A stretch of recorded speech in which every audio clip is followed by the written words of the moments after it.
Зей Радыс халыкка социаль хезмәтләр күрсәтү үзәге белгечләре демография илкүләм проектын тормышка ашыру өстендә эшли. Аның кысаларында өлкән буын федераль компоненты юнәлешендә өлкән яшьтәге гражданнар һәм инвалидларны озак вакытлы карау системасы буенча эш башланды. Кыскасы, үзәк әлеге уңайдан авыруларны карау мәктәбе эшчәнлеген киңрәк җәелдерә. Аның максаты өлкән яшьтәге гражданнар һәм инвалидларны һәрдаим карауны тәэмин итү.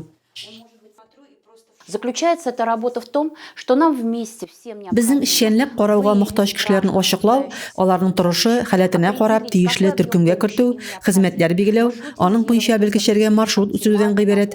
Әлеге система буенча иң мөһим компонент булып өлкәннәр, инвалидларны гаиләдә карауга булышлык итү ди Елена Горчинина. Бу юнәлештәге эш медицина, социаль яклау органнары һәм социаль хезмәт күрсәтү оешмаларының бергәләп хезмәттәшлегенә юнәлдерелгән. Беренчедән, карауга мохтаҗ булган кешеләрне ачыкларга һәм туганнарына аларга ярдәм итүгә булышлык итәргә кирәк. Бүген бу уңайдан ярдәмгә бик күп эшләмәләр, чаралар бар, аларны кешеләр белми.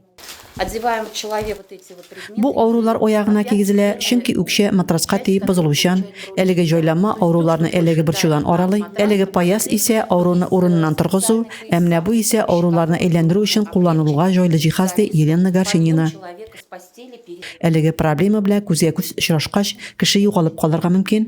Озак вакытлы карау системасы буенча эш нәкъ менә шундыйларга ярдәмгә килә дә инде. Бүгенге көндә үзәк белгечләре бу уңайдан укулар узды.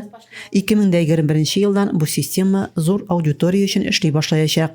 Шулай итеп, озак вакытлы карау системасы карау мәктәбе проекты дәвамы булачак. Резима Кашапова, Юлия Казамарова, Татарстан хәбәрләре.